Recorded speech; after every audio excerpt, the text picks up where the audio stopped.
I invite the orator, Dr. Ananda Shankar Jayant. Please come onto the dais.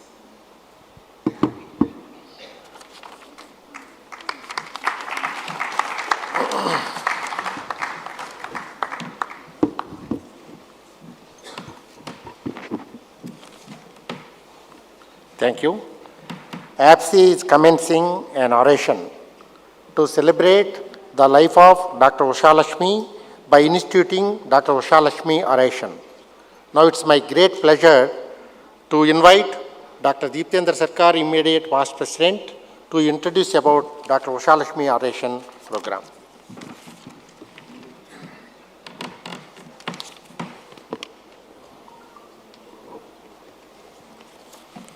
Mr. President-elect, Present President, Honorary Secretary, Treasurer, and our beloved orator, Madam. Now, there are certain events which happens in life which change the courses of everything.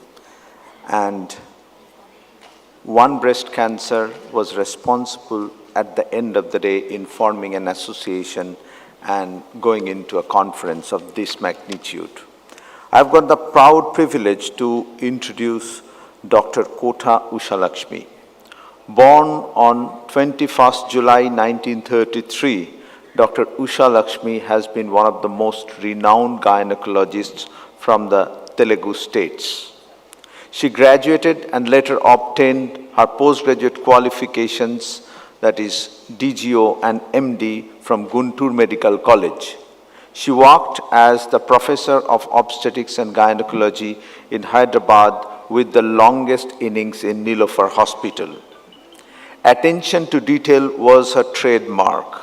She was one of the most popular and sought-after gynecologists in her time and was well known for her professional excellence and kind-hearted nature.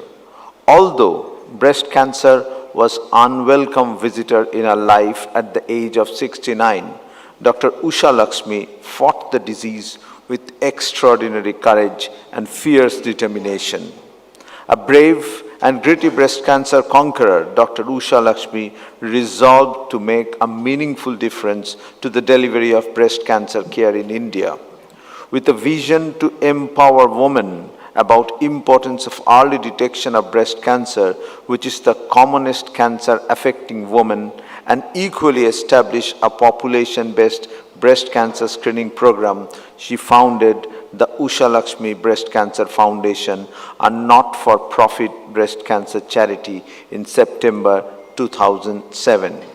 Inspired by her strong resolve to make a meaningful difference towards improving breast health care in India, her only son, Dr. Raghuram, and daughter-in-law, Dr. Vaijayanti, left their lucrative career positions in the United Kingdom and relocated to the country, lock, stock, and barrel, to take care of her and serve their motherland. Over the past 15 years, Dr. Raghuram has given wings to his mother's dream by spearheading several unique and pioneering initiatives under the auspices of Ushalakshmi Breast Cancer Foundation, which was attracted national and international recognition.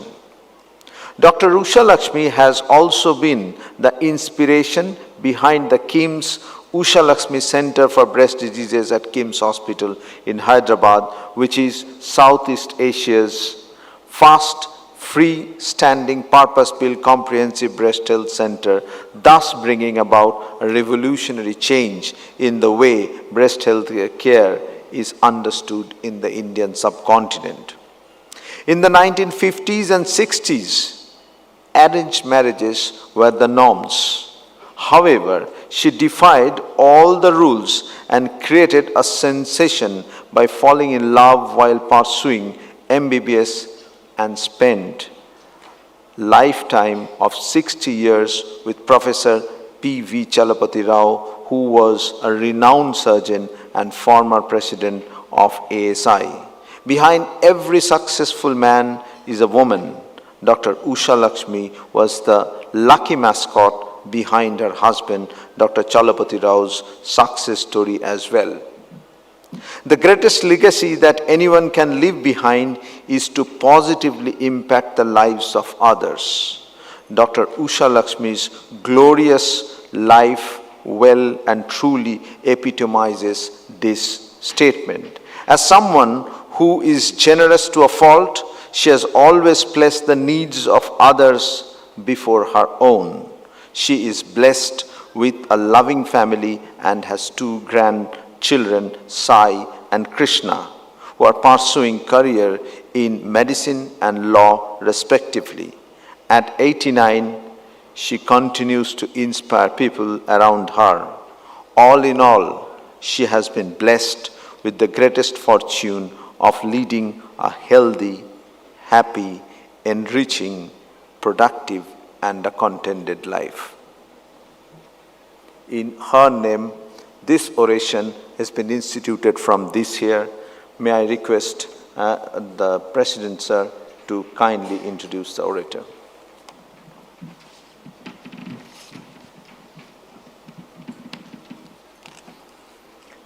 Thank you very much. They always say that, there is a saying, what is important, the destiny or journey? People think journey is more important than destiny, but actually the company of the people with whom we go.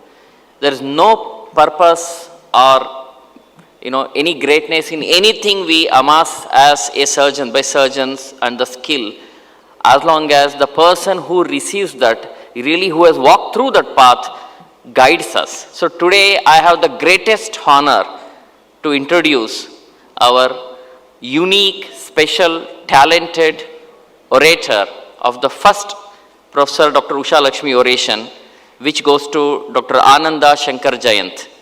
She is celebrated as one of India's most eminent and renowned Bharatanatyam and Kuchipudi dancer, a choreographer and a dance scholar. She inhabits the world of administration, academics, and art, strangling them with equal ease. Balancing is not something which is easy. You have to use both right and left hemisphere equally, which rarely most of us human beings do. She has served the Ministry of Railways as a senior officer of the Indian Railway Traffic Services. She is also a breast cancer conqueror graduate. An illustrious alumnus of world-renowned Kalakshetra, Ananda is a prolific performer, loud teacher, guru, critically acclaimed, brilliant choreographer. She and her ensemble has performed in major festivals across the world, across 5 continents. She harnesses the technology for arts, conceptualizes and created Natyarambha, a first of its kind digital art initiative, a Bharatanatyam practice app that intersects at the crossroads of tradition and technology, that was launched on Jan 2017 and is now followed across the globe. A great TED speaker in 2009, her TED Talk has been ranked one among the most 12 top incredible TED Talks on cancer, as well as one among the 5 great TED Talks by Indians by Huffington Post. A much sought after motivational leadership speaker, she is invited at the Harvard Business School for Inspire series of Indian conference at Harvard in February 2016. She was interviewed by BBC World Service Program for the conversation in May 2017. She was the closing keynote speaker for Wharton Indian Economic Forum in Mumbai. She has also spoke to Economic Times Women Forum, to name a few. Her contribution in the field of classical dance, recognizing this, the Government of India conferred the most honorable Padma Shri, one of the highest civilian awards of the land, in the year 2007, and the Sangeeta Natak Academy Puraskara, the highest award for Indian Apex cultural body for Bharatanatyam, in 2009. Her many other major awards include Kalamamini from state of Tamil Nadu, Kala Ratna from state of Andhra Pradesh. Indeed, it is such a honor and pleasure for Association of Breast Surgeons of India that such an esteemed person who is bringing so much of value, respect to us, and the orator who is a legend, that a conqueror, he is going to deliver our inaugural Dr. Ushalakshmi Oration on ABC of Dancing Through Breast Cancer at the landmark 10th Annual National Congress of Association of Breast Surgeons. Dear colleagues, my teachers, ladies and gentlemen, pleasure and honor to present you. Thank you, please. The floor is all yours.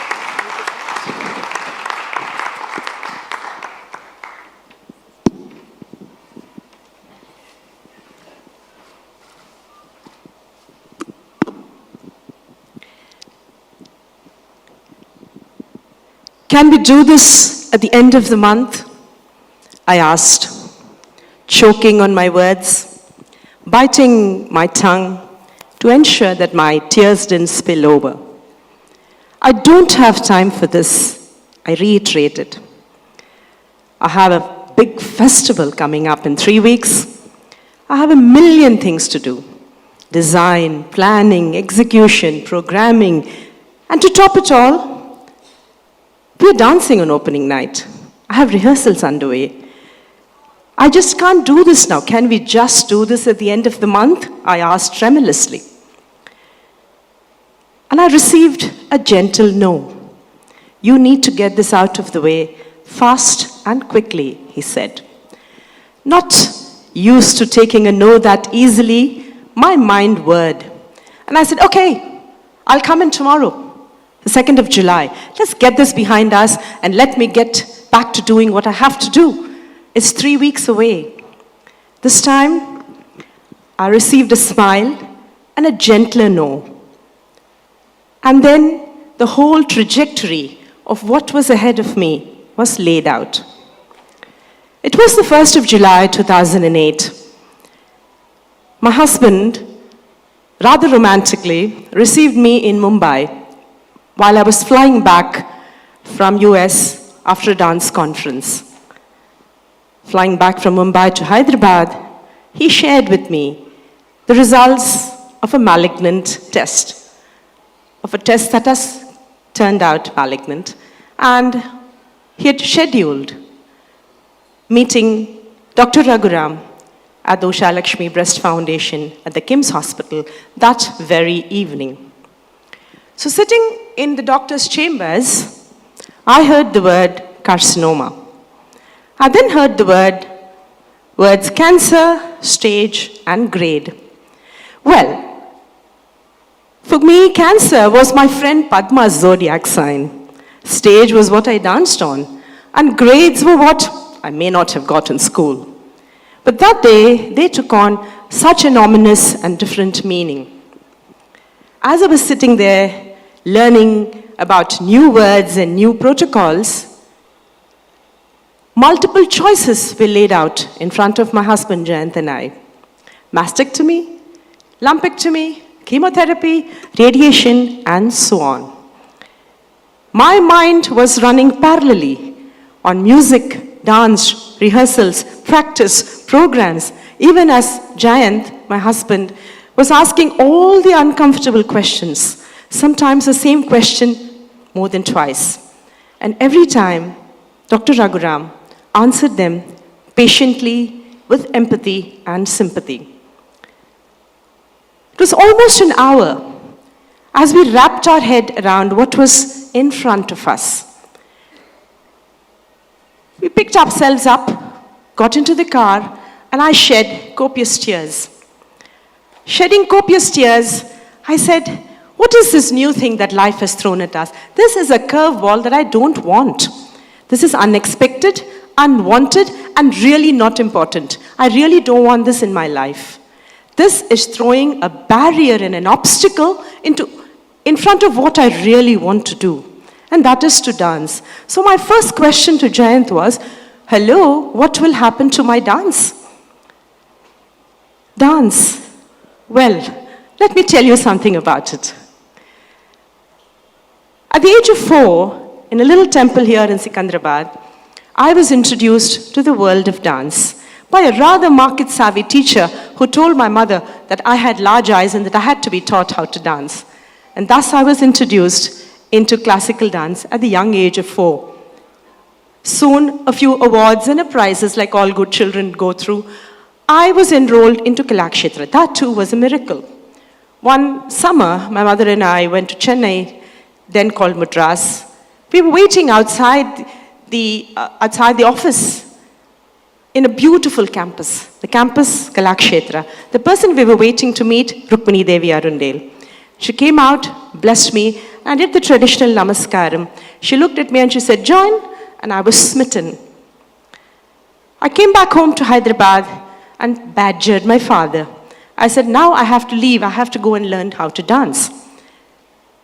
Well, there was a problem.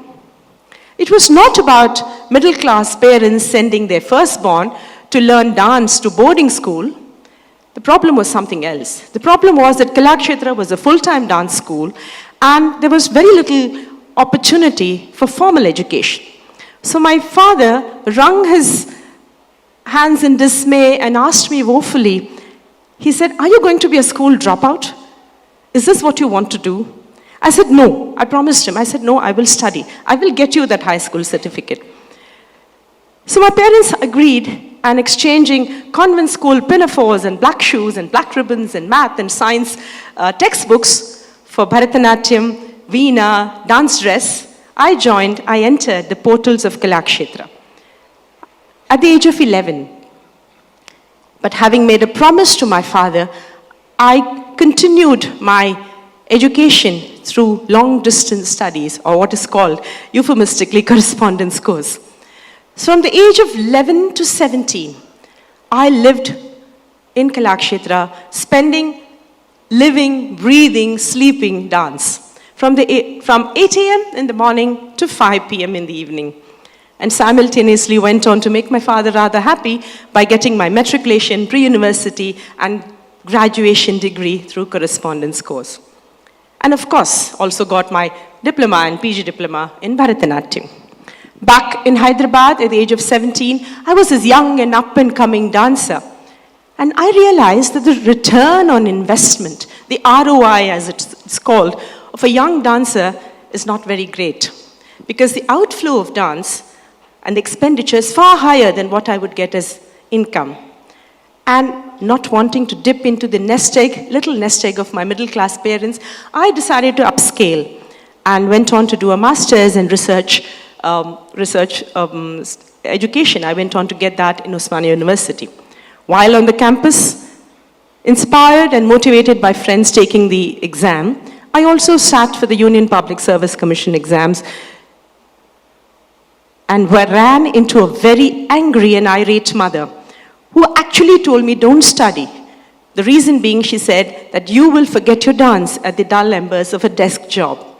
But nevertheless, I did take the exam and was selected to join the Indian Railway Traffic Service of the 1987 batch, bursting through a very, very male bastion, becoming the first lady officer of the Indian Railway Traffic Service on South Central Railway. They said "sir" to me for a whole month. On the railways, I was completely embraced by what bureaucracy is all about. Mainline operations, loading, unloading, hierarchy, decision-making, accidents even. And then I ran into another problem.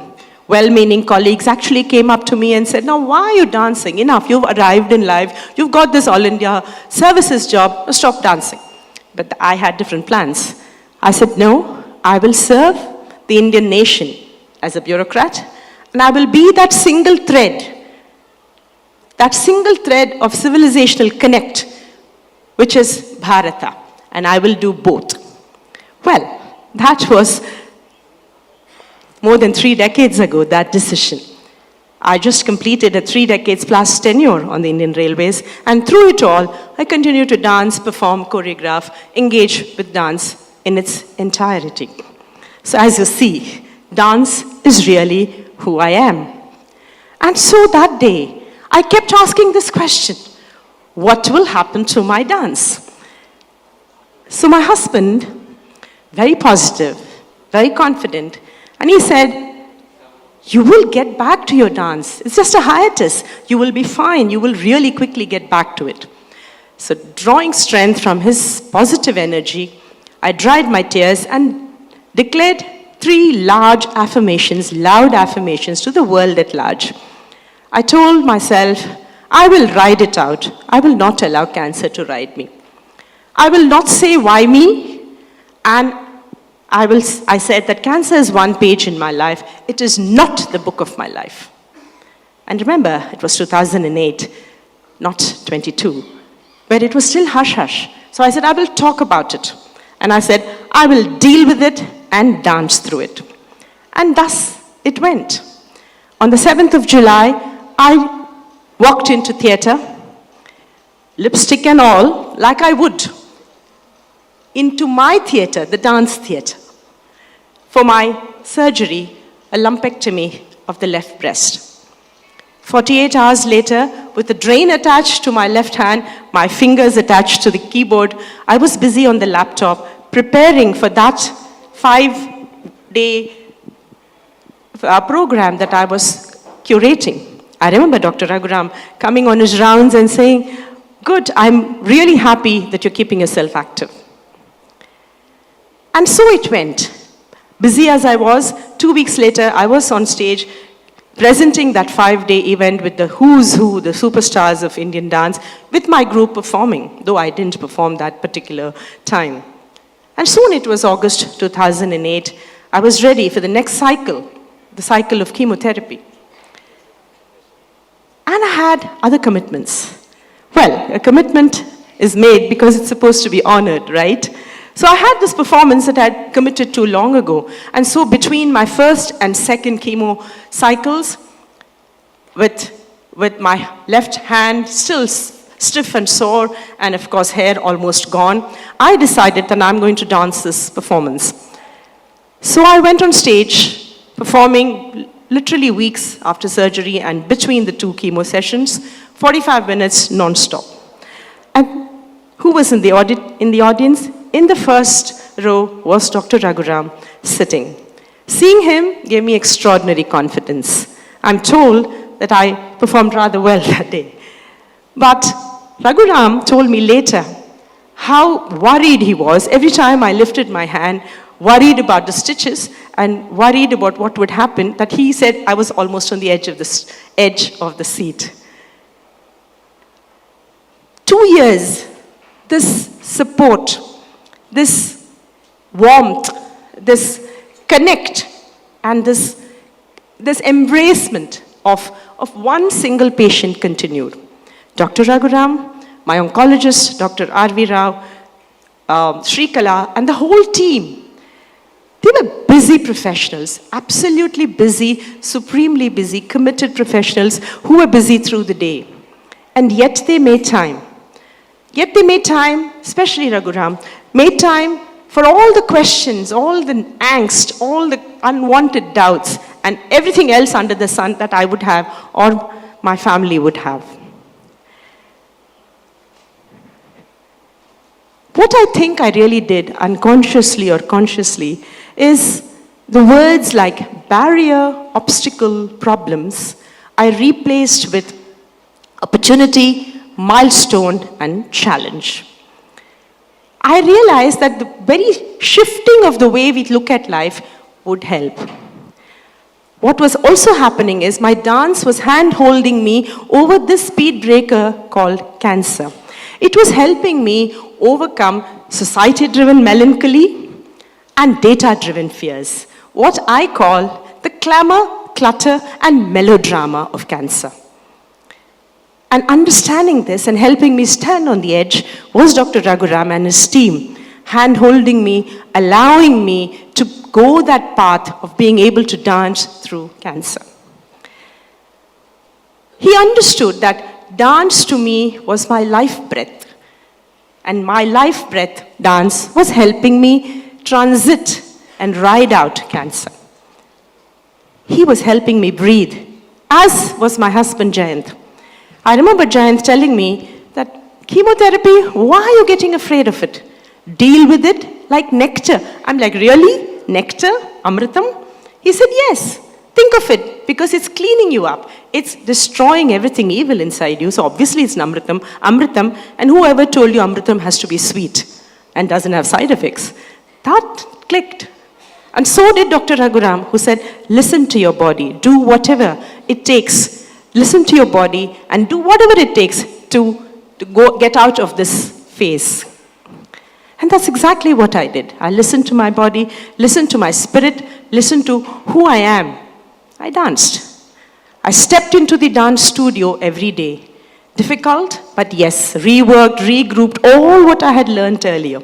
But just stepping there helped me tap into things which were not visible, into the poetry, into the movement, into the philosophy, into the space itself. My footwork drowned my mental negativity and the emotions that kept swirling around. I mean, you're all aware of what happens then. That getting into that dance space changed everything for me. And something else was also happening. When I was a child, like all of us, I was taught this very famous shloka. Aigiri nandini nandita medini vishva vinodini nandanute girivara vindya shirodini vasini vishnu vilasini jishnunute. The Mahishasuramardini Stotra. I owned that image of the goddess. Who was she?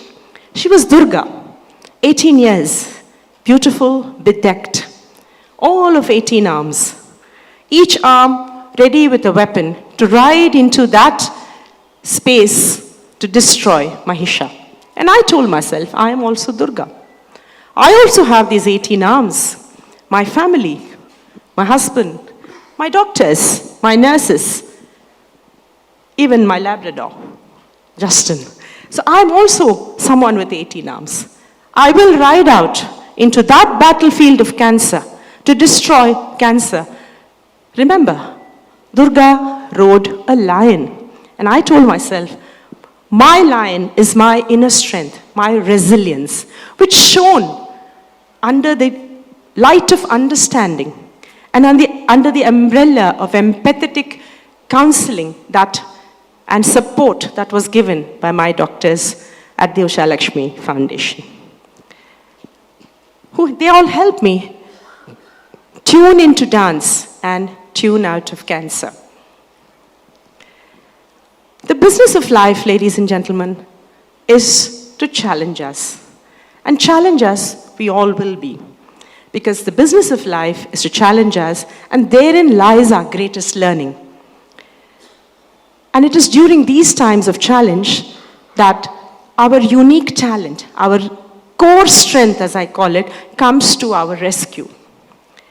Because what it does, it fuels courage, it pulverizes obstacles, it allows you great leaps of faith, it makes you fearless, and it helps you make comebacks from setbacks, as it did with me in my own life's greatest challenge, a tryst with cancer.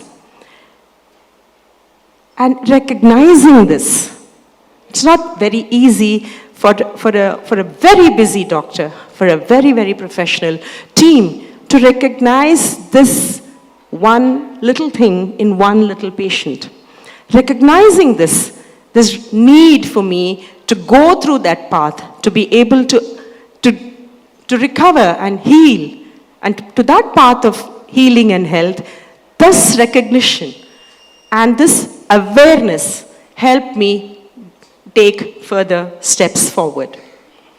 And it was rather simple. Dr. Raghuram, with his advocacy, unflagging, unstinted, committed, continuous advocacy of sharing knowledge and data and awareness in such unique ways. Dr. Ushalakshmi Foundation, Dr. Ushalakshmi herself, a beacon of inspiration, and to all the doctors who bent those little protocols, who tweaked those little protocols for me of timing. There were times when I would go up to my doctors and say, Doctor, I really can't come in today. Can we do this 2 days later?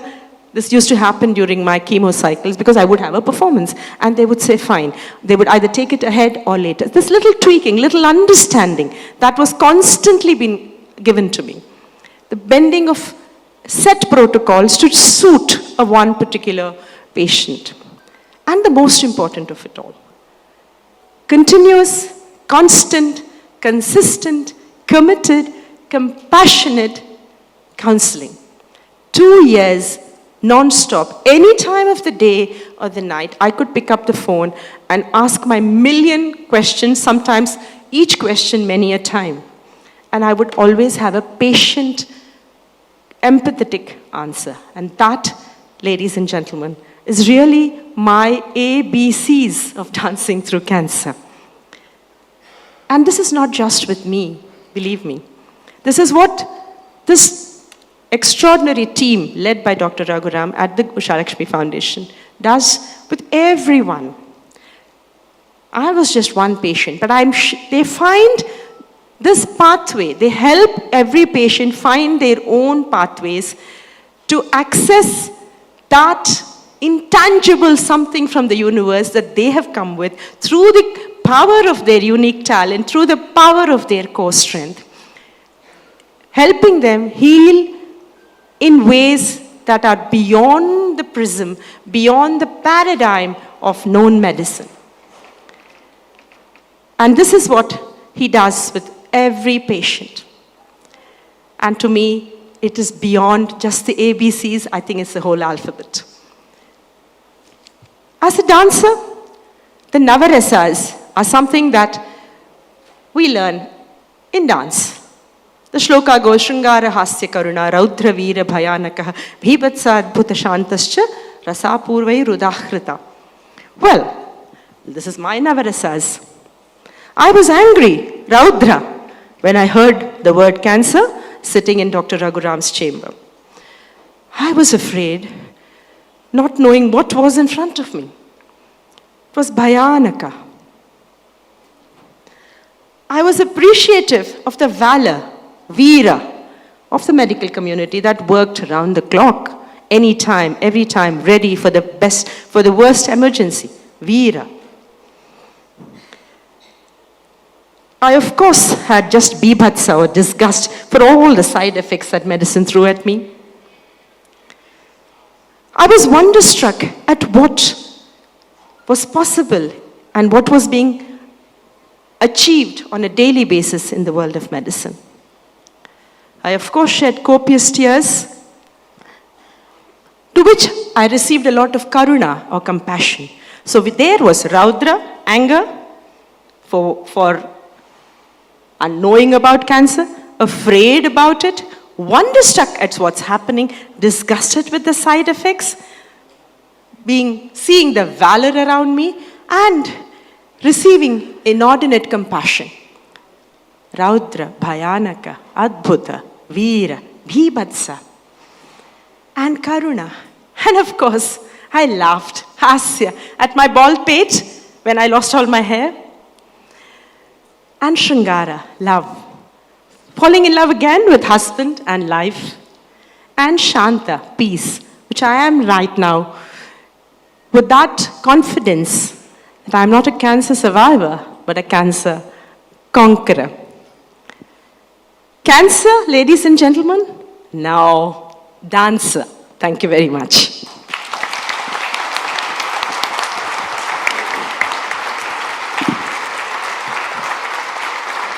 Thank you very much, madam, for your enlightening and so inspiring speech. Now I request Dr. Sanjay Jain, Honorary Treasurer, to present a vote of thanks.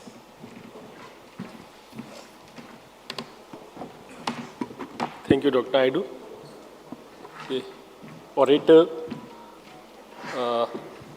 Dr. Ananda Shankar Jayant, respected chair and the members in this hall. See, this was the opening oration of Dr. Ushalakshmi Oration, which is started this year in ABSI. And the Association of Breast Surgeons of India feels really pride to have today's orator with us, Dr. Ananda Shankar Jayant, who herself is a multifaceted personality, and the motivational story is an oration she has presented. We thank her to be with us, share her journey, and from each and every one of this house, I thank you, madam. Thank you very much.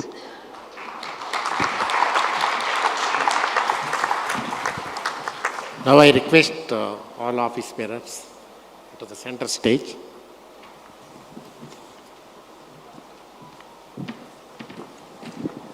At our midst today, we have an honor of Professor Ushalakshmi being here. I request if Raghu can help and make her join. Yeah, or we can come. We can all come down there. Yeah, we'll put the chair down. We'll come down there.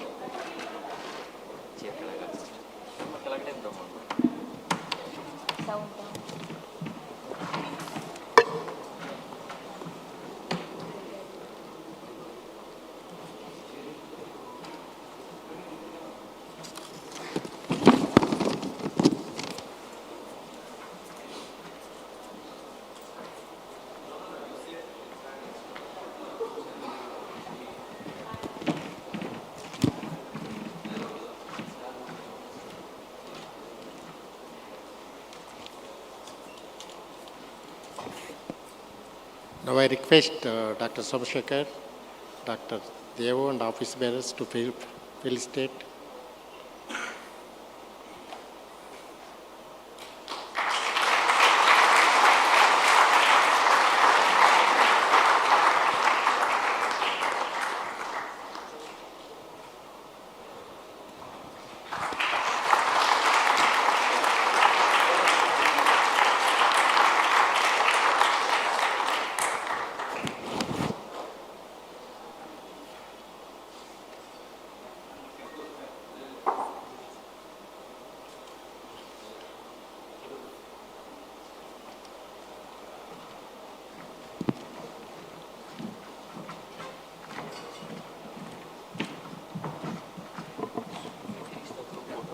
Finish the group photo.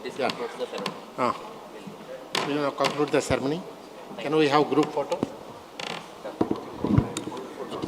Yeah. I invite orator. Please, madam.